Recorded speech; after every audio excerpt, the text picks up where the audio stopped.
Magandang araw sa lahat. Okay, so ang i-discuss natin today is una, Introduction to Structural Engineering. Pangalawa is the analysis and design process. Pangatlo is the structural forms. And pang-apat, nature of loads and building materials.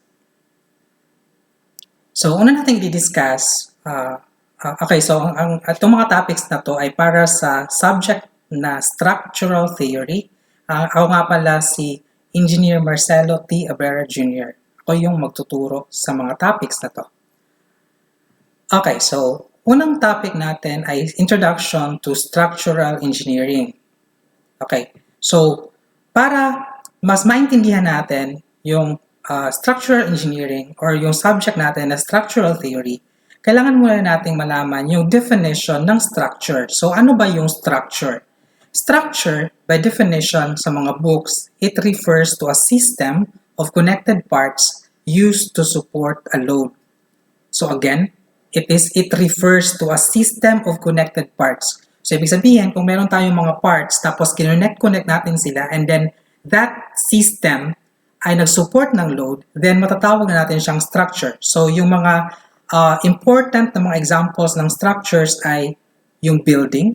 Okay, that is a structure kasi nga they are a system of connected parts and it supports load, so building is a structure.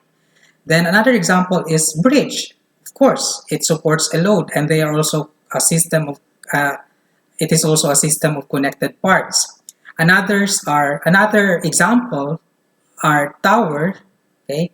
Pati na din yung ship, example din siya ng structure, and aircraft. Okay, so actually no, yung structure is kung titingnan natin yung definition ng structure, it is very general, no? So anything can be structure. So kahit actually yung chair at saka yung table, pwede maging structure kasi nga yung chair at saka table ay parehong system of connected parts, no? Mga parts na pinag-connect, and then it also supports load. So that's why these are also structures, diba? So yun yung ating definition ng structure.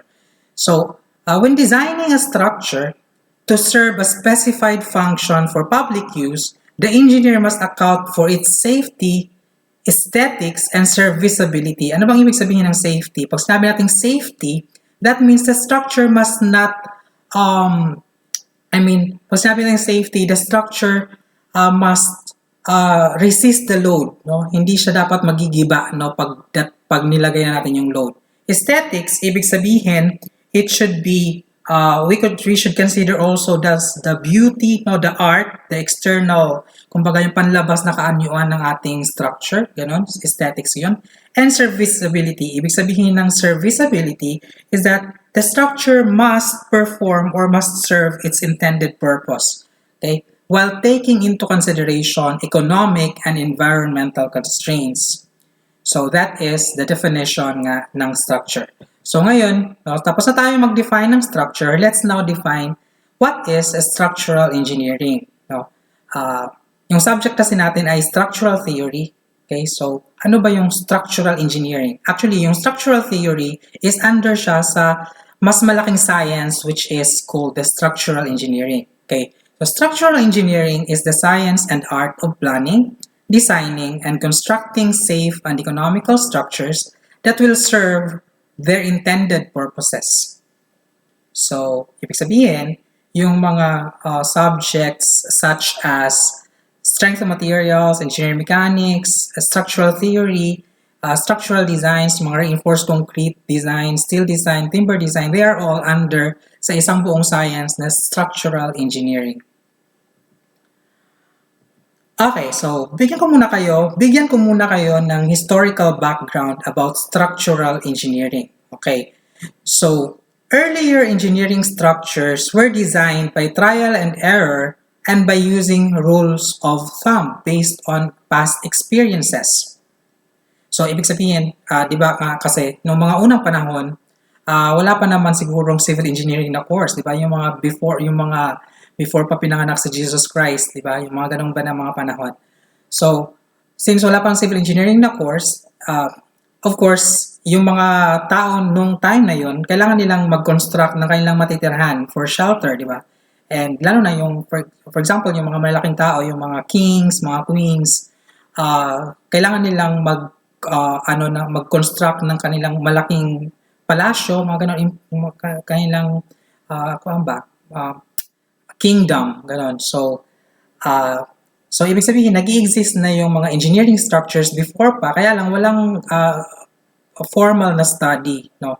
So, ang ginagamit nila is yung experiences nila. Siyempre, yung mga tao dati, no, nagko-construct sila. So dahil sa experience na nag-construct na nga sila, so that means malalaman kaagad nila na ito palang material na to ay hindi pala nagtatagal. So, palitan natin. So, let's try another material. Tapos yung methods of construction na based on experiences, natututo sila. So nagkaroon sila ng rules of thumb or parang guide based sa kanilang experience. So siguro ito yung reason kung bakit meron pang mga structures dati, mga structures ng mga sinaunang panahon na nag-i-exist pa din hanggang ngayon. Example nito ay yung Egyptian pyramid, 'di ba? Ang tagal-tagal na nito. Kinonstruct siya about 3000 BC and until now nag-i-exist pa din siya. So that means effective yung rules of thumb na ginamit ng mga nag-construct nito. Okay? And then also another example is yung Greek temples na kinonstruct noong 500 to 200 BC. Okay? So hanggang ngayon nag-i-exist pa din sila. Tapos yung Roman Colosseum na kinonstruct noong AD 69 to 82. Yun, so matagal na din yung mga ganon. Okay? Pati na din yung mga Roman aqueducts, ayun, and pati na din yung Gothic cathedrals. Okay, so sobrang nagtagal sila. So that means, I think, na very effective yung kanilang ginagamit na rules of thumb before. So, I don't know, meron akong discussion nito, siguro pagdating na panahon, may assumptions, may theories kung bakit nagtatagal itong mga ganitong structure. Maybe kasi, probably ay over-designed siya kasi nga wala naman silang computations ng mga unang panahon. So baka na over-designed nila, gumamit sila ng mga materials na overly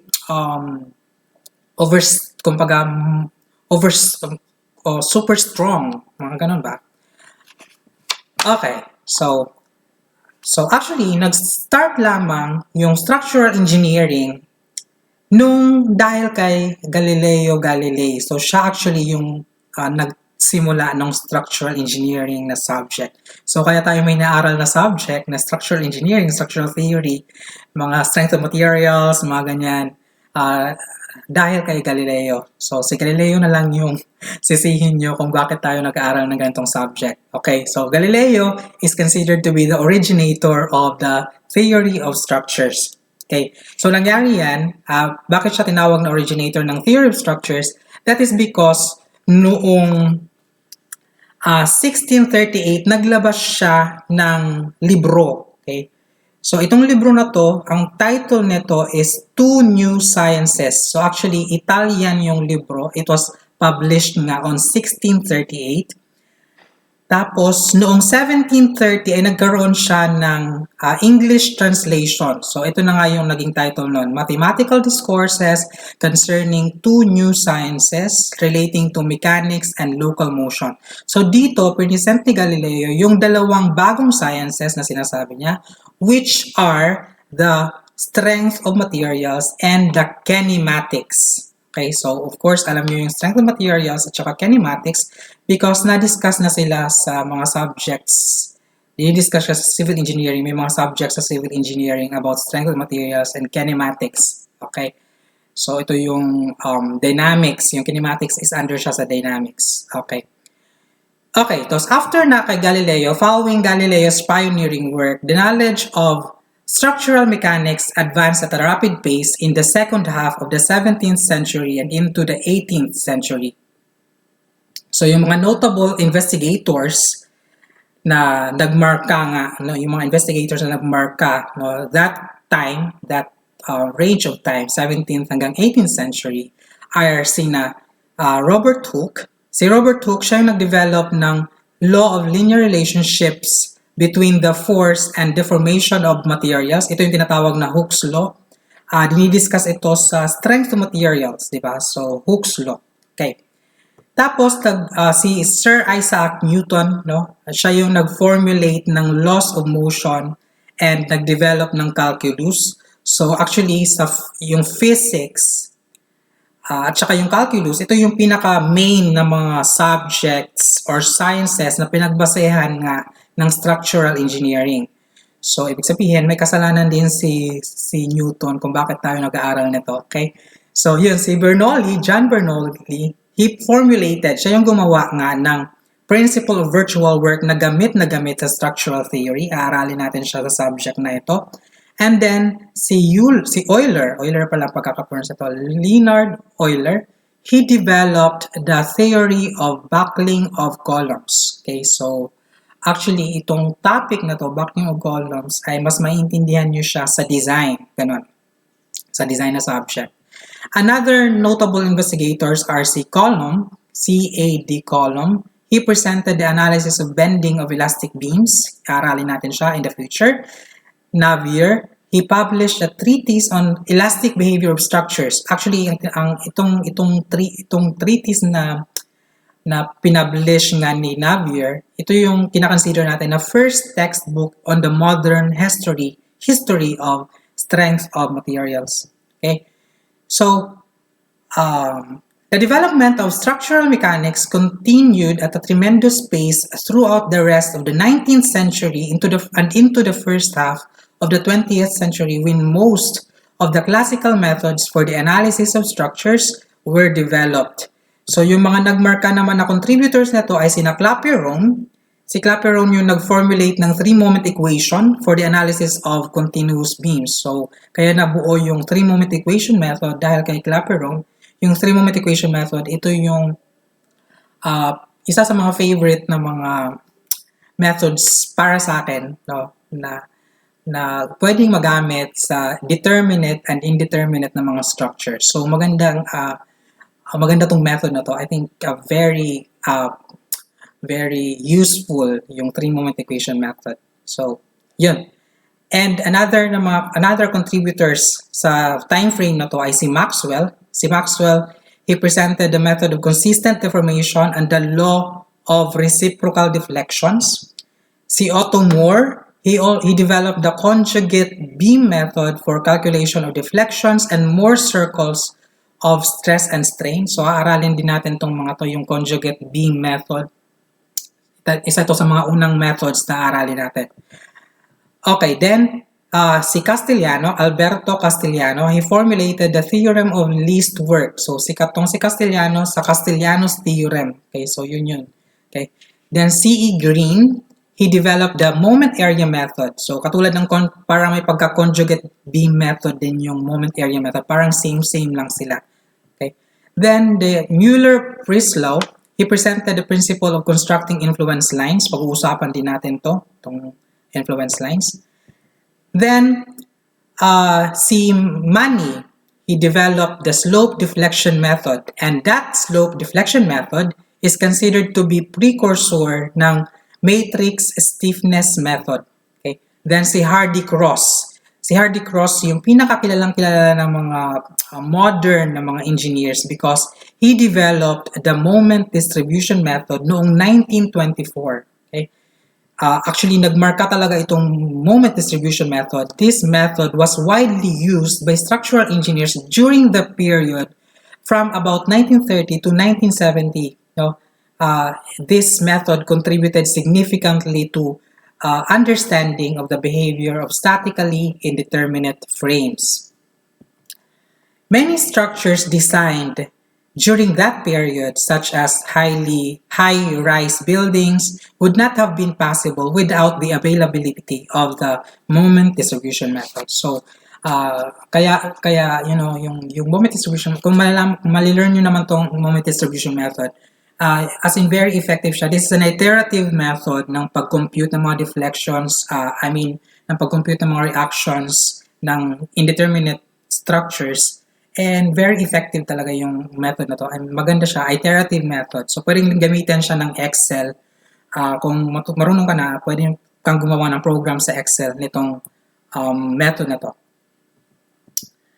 Okay, so after that, noong 1924 nga, after nga ma-develop nga ni Hardy Cross yung moment distribution method, ay naging available na yung computers noong mga 1950s. So the availability of computers in the 1950s revolutionized structural analysis because the computer could solve large systems of simultaneous equations, analysis that took days and sometimes weeks in the pre-computer era could now be performed in seconds. So dahil nga available na yung computers, then pwede nang ma-solve nga yung mga deflections, yung pag-analyze ng mga structures within seconds or minutes, mga ganon. So mabilis na dahil nga sa availability ng computers. Okay, so tapos na tayo sa introduction of structural engineering. We are now on the analysis and design process. Okay. So, let's take a look at phases of a typical structural engineering project. Anong ibig sabihin nito? For example, ikaw ay isang engineer, tapos meron kang project. Ano yung mga paano ka makakabuo ng isang design, di ba? So, ano yung mga phases, ano yung mga procedures na pagdadaanan para makabuo ka ng isang design, ng isang plano ng project na yon. Okay, so ito yung mangyayari, ito yung phases. So, una is the planning phase. Then the preliminary structural design. Tapos after the preliminary structural design ay estimation of loads. Then structural analysis. And then after mo ma-analyze, after ng structural analysis, kailangan mong ma-satisfy ito. That is the safety and serviceability requirements. So are the safety and serviceability requirements satisfied? Kung yes, then pwede mo nang i-finalize yung structural design and then i-construct na siya. Tapos na yung project, di ba? Pero kung no, that means you have to revise structural design. So, babalik ka sa pag-revise mo yung design mo, tapos mag-estimate ka na naman ng loads and then structural analysis na naman, and then you have, again, kailangan mong satisfy yung safety and serviceability.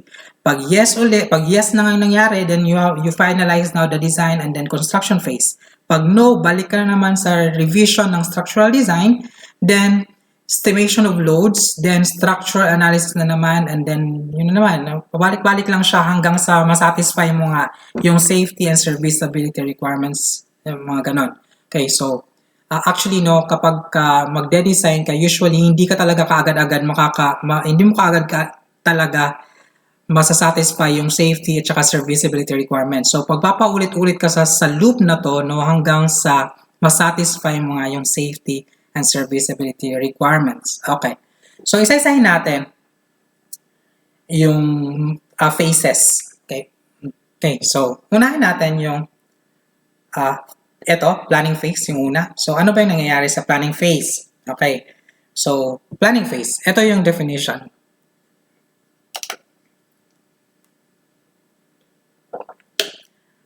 So, planning phase usually involves the establishment of the functional requirements of the proposed structure, the general layout and dimensions of the structure, the consideration of the possible types of structures, rigid frame or truss, that may be feasible, and the types of material to be used, such as structural steel or reinforced concrete. This phase may also involve consideration of non-structural factors such as aesthetics, environmental impact of the structure, and so on. The outcome of this phase is usually a structural system that meets the functional requirements and is expected to be the most economical. This phase is perhaps the most crucial one of the entire project and requires experience and knowledge of construction practices in addition to a thorough understanding of the behavior of structures. Okay, so in other words, actually sa planning phase na to, yung planning phase is parang, di ba, for example, meron akong kliyente and then gusto niya magpagawa, sabihin natin, itong si client na mayaman, gusto niya magpagawa ng isang bahay, sabihin natin bahay, gusto niya magpagawa ng bahay sa akin. So, ang una kong gagawin, of course, is planning phase. So, sa planning phase, hihingi ako ng mga information kay client kung ano yung mga basic information sa gusto niyang mangyari sa project. For example, ano yung gusto mong size ng bahay? Gano'ng kalaki yung bahay na gusto mo, di ba? Baka kasi mamaya gusto niya pala ng kasing laki ng Malacanang Palace, di ba? O di kaya gusto niya pang bahay kubo lang na size, di ba? So, at least, kailangan mo ng mga basic na information na gusto ng client, di ba? So, gaano kalaki yung structure? Pangalawa is, siguro, gaano kalaki yung lupang pagtatayuan nga ng structure, mga ganon, mga basic na mga information. So, by using, tapos siguro pwede mong tanungin yung client kung ano yung gusto niyang itsura ng structure, di ba? For example, baka gusto niya ng super gandang bahay, like may mga pakurba-kurbada na mga itsura sa labas. Mga ganun ba na mga na structures ng mga bahay, di ba? So, maaari kasi may idea na kaagad yung owner, yung kliyente, sa kung anong gusto niya maging itsura. So, ganun. So, okay. So, base sa basic information na to na makukuha mo sa client, magkakaroon ka ng idea ngayon sa kung ano yung gusto mong gamitin na mga materials. So, for example, siguro kasi yung gusto ng client is ganito, so gagamitan ko to ng reinforced concrete or di kaya mga steel, mga structural steel na mga materials. O di kaya, dito sa part na to, gagamitan ko siya ng bamboos, di ba? Ng bamboo. Okay, so ganun lang naman. Okay.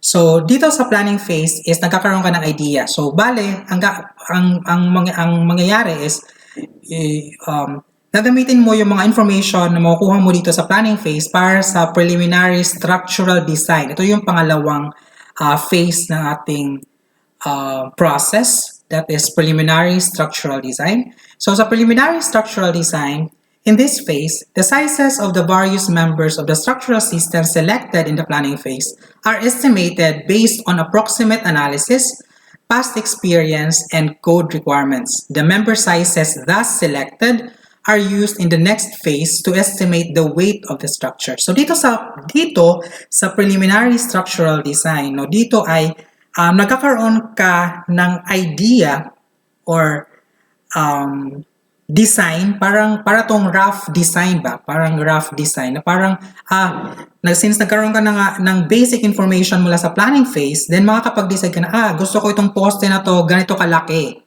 Diba? Dahil masyadong malaki itong structure ni client, ganito siguro yung magiging laki ng poste, ganito siguro yung magiging laki ng mga beams, diba? That is preliminary structural design. So siguro sa poste na to ay lalagyan ko ng 20 ka steel bars, no? So that is actually preliminary structural design.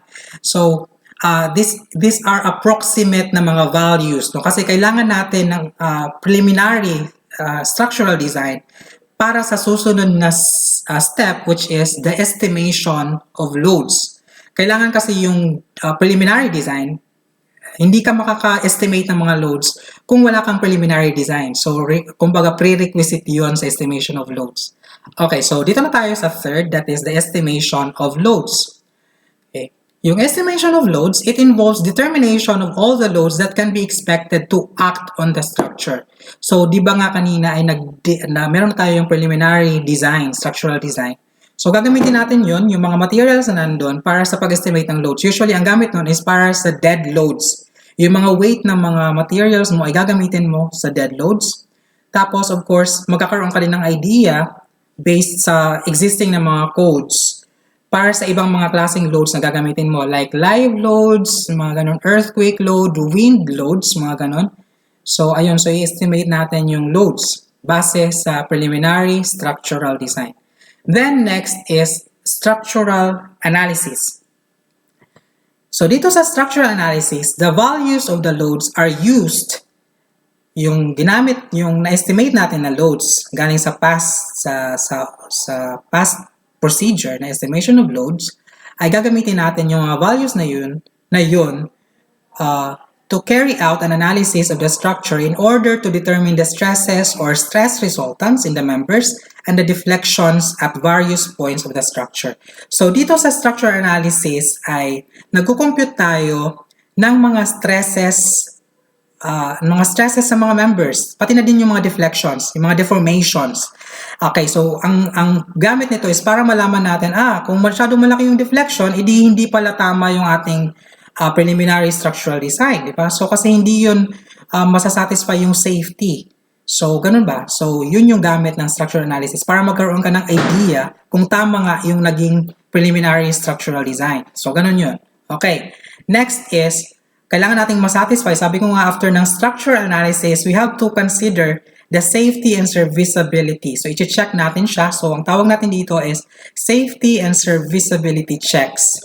So, the results of the analysis are used to determine whether or not the structure satisfies the safety and serviceability requirements of the design codes. If these requirements are satisfied, then the drawings and the construction specifications are prepared and the construction phase begins. Okay, so ano yun ko lang yung nangyayari dito sa safety and serviceability requirements, sa pag-check nga ng safety and serviceability. Okay. So, di ba nga kanina nag-analyze tayo, structural analysis. So, dun sa structural analysis, malalaman natin, mako-compute natin yung mga stresses and yung mga deflections. Yung subject natin na structural theory is actually about computing those stresses and deflections, di ba? So, yun. So, bale, pag na-compute natin yun, ma-check natin ngayon kung safe siya or serviceable siya. And serviceable. Dapat dalawa, no? Safe and serviceable. Pag sinabi natin safe, that means kaya niyang i-resist yung mga loads nang hindi siya nasisira, hindi siya nagko-collapse. And then, serviceable. Ibig sabihin yung serviceable is, pag sinabi natin serviceable, dapat ang tawag dito? Dapat ay functional siya. Yung magagamit natin siya sa kung ano yung dapat na gamit niya. Diba? Ganun ba? So, it can serve dapat sa kanyang intended na purpose. So, ganun lang. For example, kung beam siya, hindi dapat it can serve its purpose as a beam, di ba? Kung column siya, it can serve its purpose as column. So, ganun yung serviceability. Wait lang, para sa intindihan natin, yung safety, pag sinabi natin safety, dapat ay hindi siya magko-collapse. Yung serviceability, dapat ay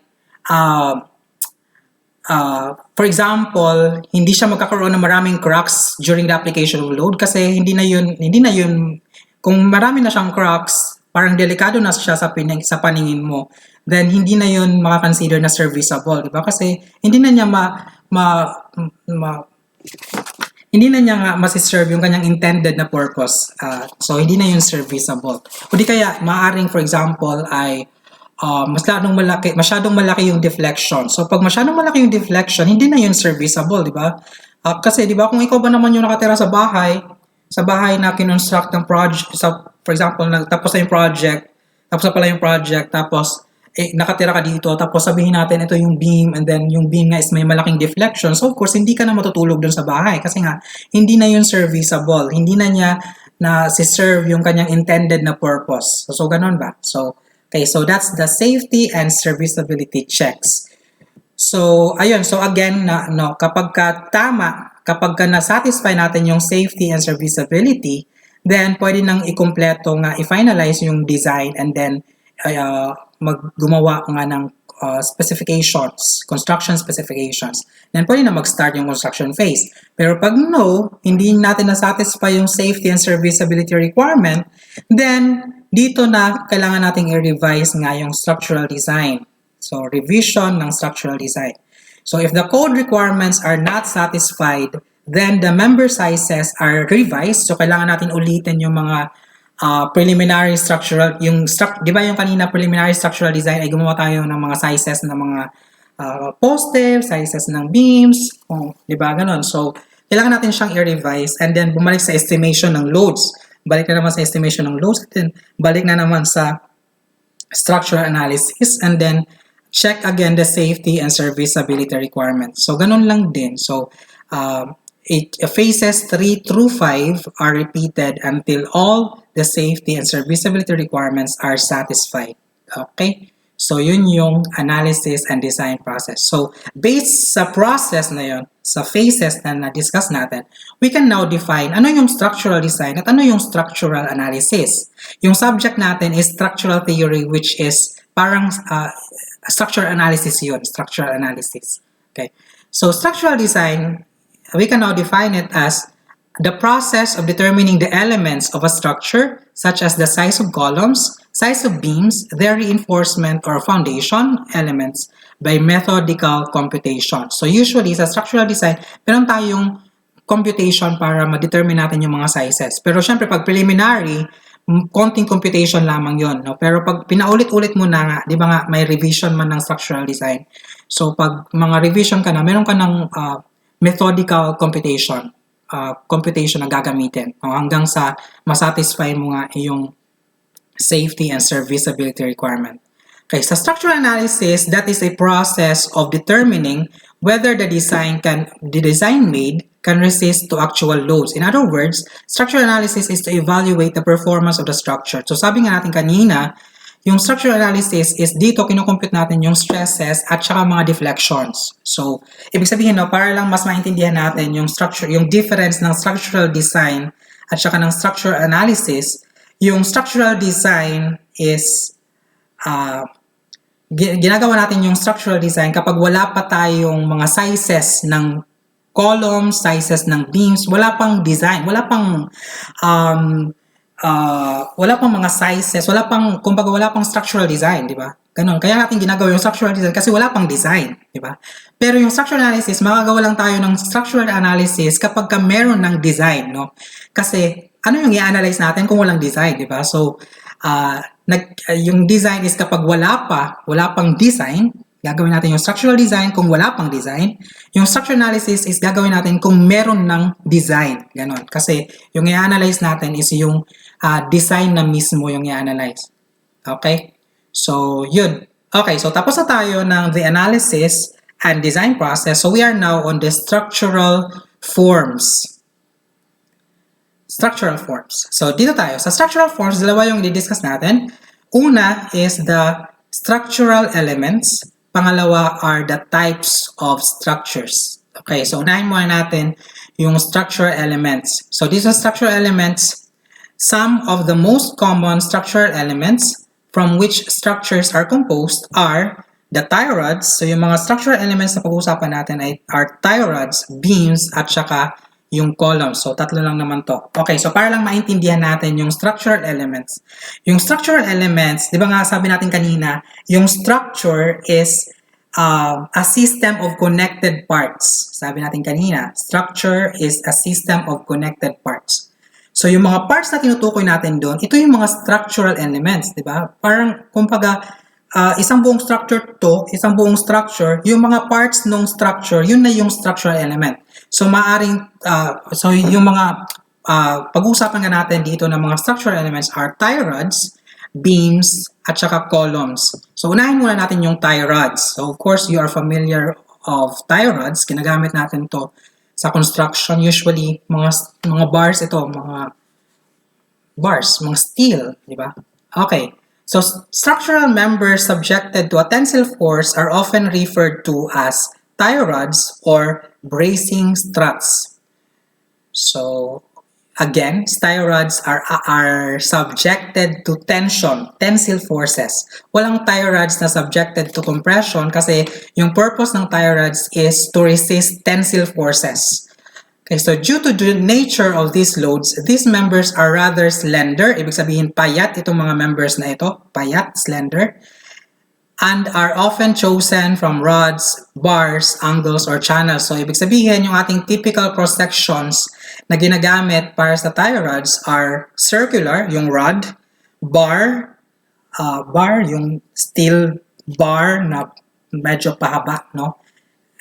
Then angles and channels. These are the typical cross-section nga ng tie rods. Then, dito na tayo sa beams. So, beams are usually straight horizontal members used primarily to carry vertical loads. So, mga horizontal members usually yung beams. Of course, alam natin yung itsura ng beams, di ba? As civil engineering, practitioners ng civil engineering, profession, no, we should know what are beams, diba?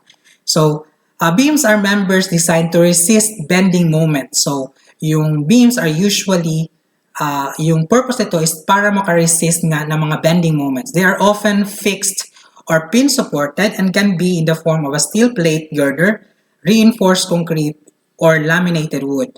So, usually, yung beams is, kinaklasify natin siya based sa support. So for example, kung ang support natin ay hinge or roller, tinatawag natin yung beam as simply supported beam.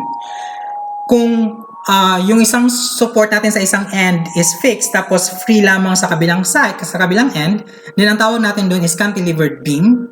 Okay, of course, we know that. Again, kapag both ay fixed, both ends are fixed, then we call it fixed supported beam. Then, kapag more than 2 spans, ibig sabihin we have 3 or more supports, then we call that beam as continuous beam. So, yung usually na nakikita natin sa mga buildings na may maraming mga poste, diba? Ang tawag natin sa beams na nasa taas ng mga poste ay continuous beams kasi nga marami yung nagsusupport sa kanya ng mga poste. That's continuous beams. Okay.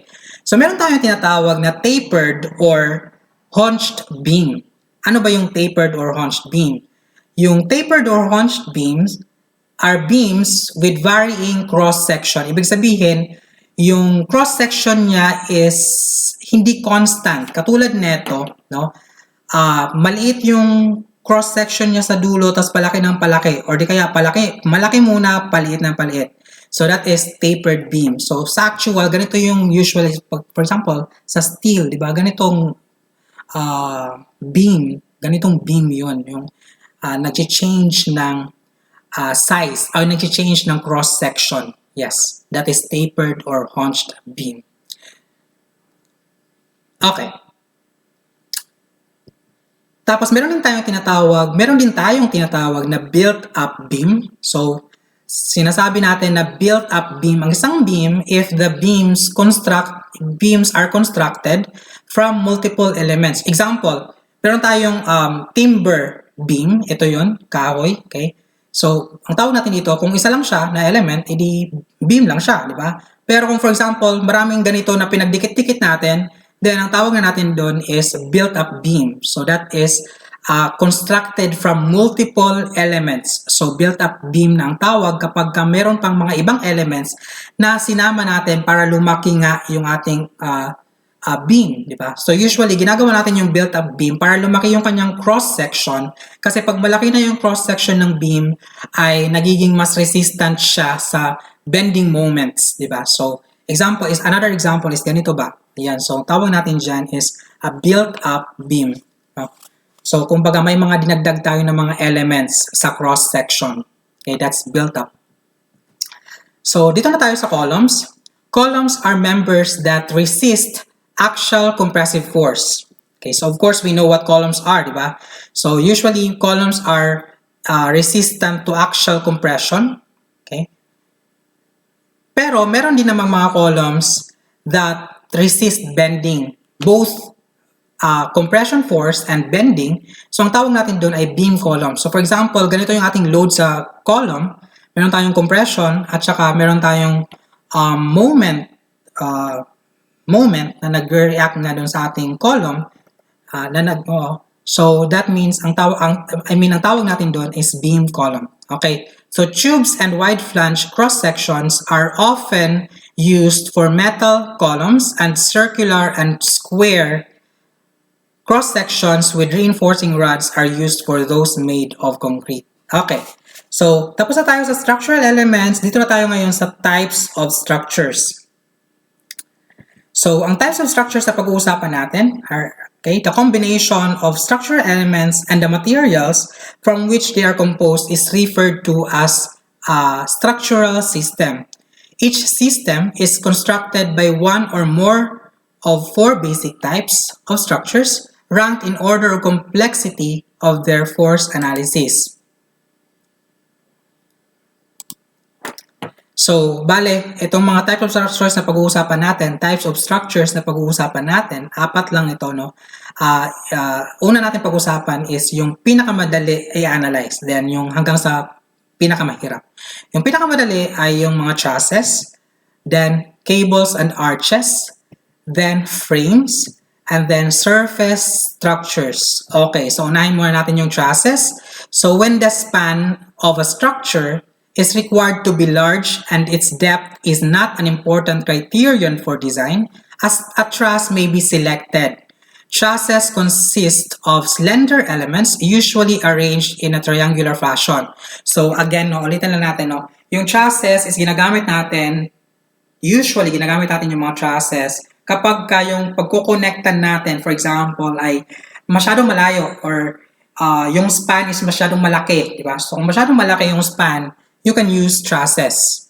So, I mean, compared sa beams, di ba? Compared sa beams, yung trusses is pwede mo magamit kung masyado malayo yung pagkukonektan. For example, yung poste mo ay masyado malayo sa katabing poste, then you can use trusses, di ba? Kasi nga, effective yun sa mga malalayo na mga spans, sa mga malalaking spans, okay?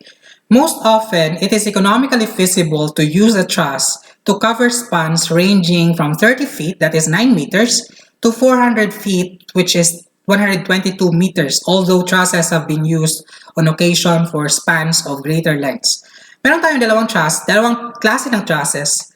These are the planar trusses at saka yung space trusses. Okay? So, planar trusses muna. Planar trusses is composed of members that lie in the same plane and are frequently used for bridge and roof support.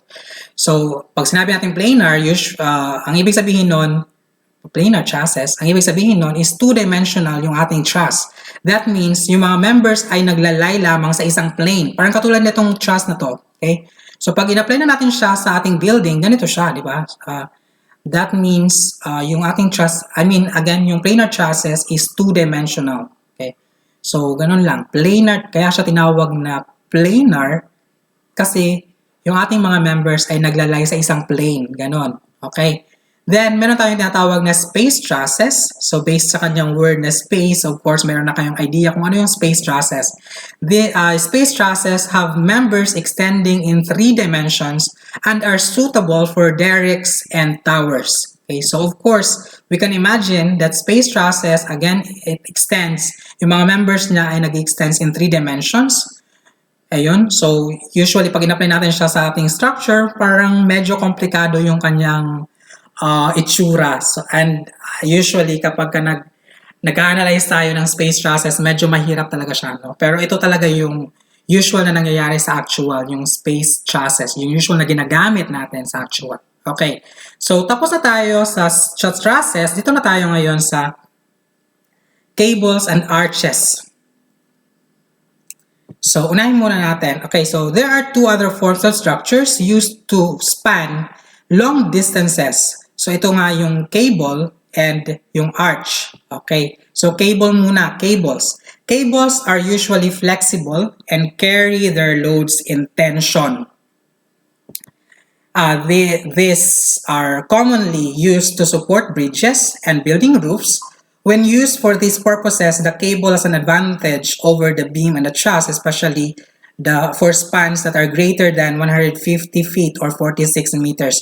So again, ginagamit usually natin yung cables sa mga building roofs and bridges.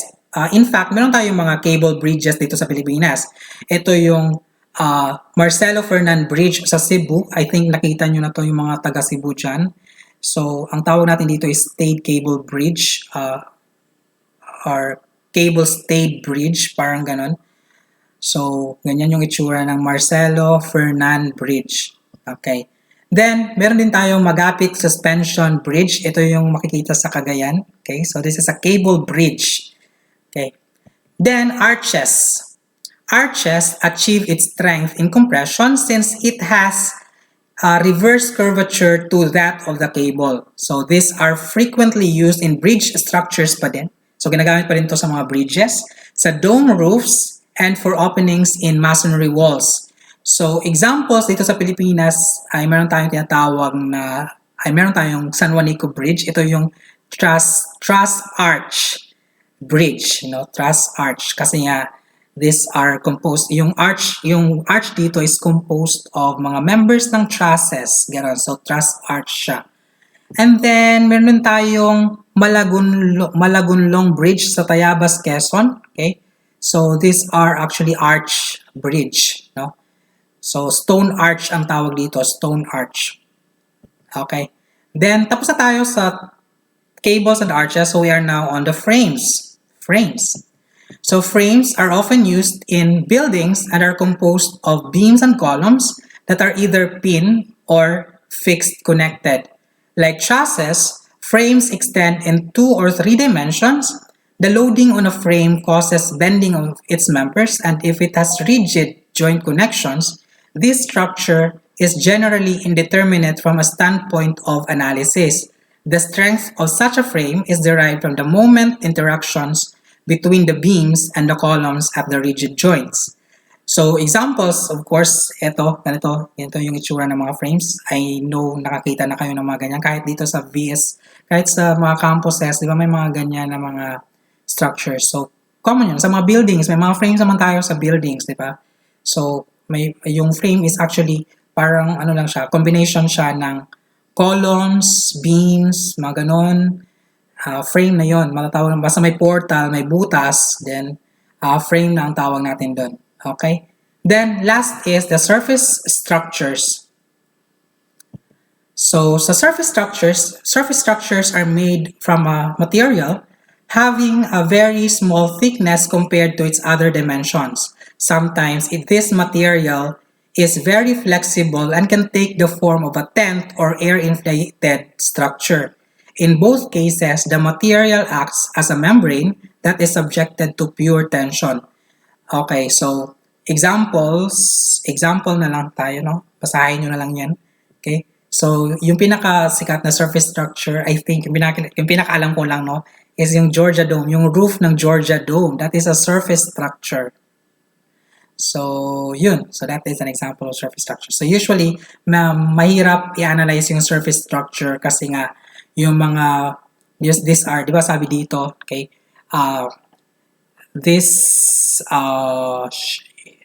usually kasi, plates or shells yung ginagamit sa surface structures. And yung geometry nito is 3-dimensional. So, medyo mahirap yung kanyang analysis. Dahil nga, mahirap i-analyze yung mga plates and shells. Tapos, 3-dimensional pa siya, hindi mas mahirap siya. Ganun. So, yun. So, tapos na tayo ng structural forms. So, ang next na discussion natin ay nature of loads and building materials. So, ikakat muna natin yung video dito kasi medyo mahaba yung nature and loads and building materials na topic. So, ayun. So, see you on the next video.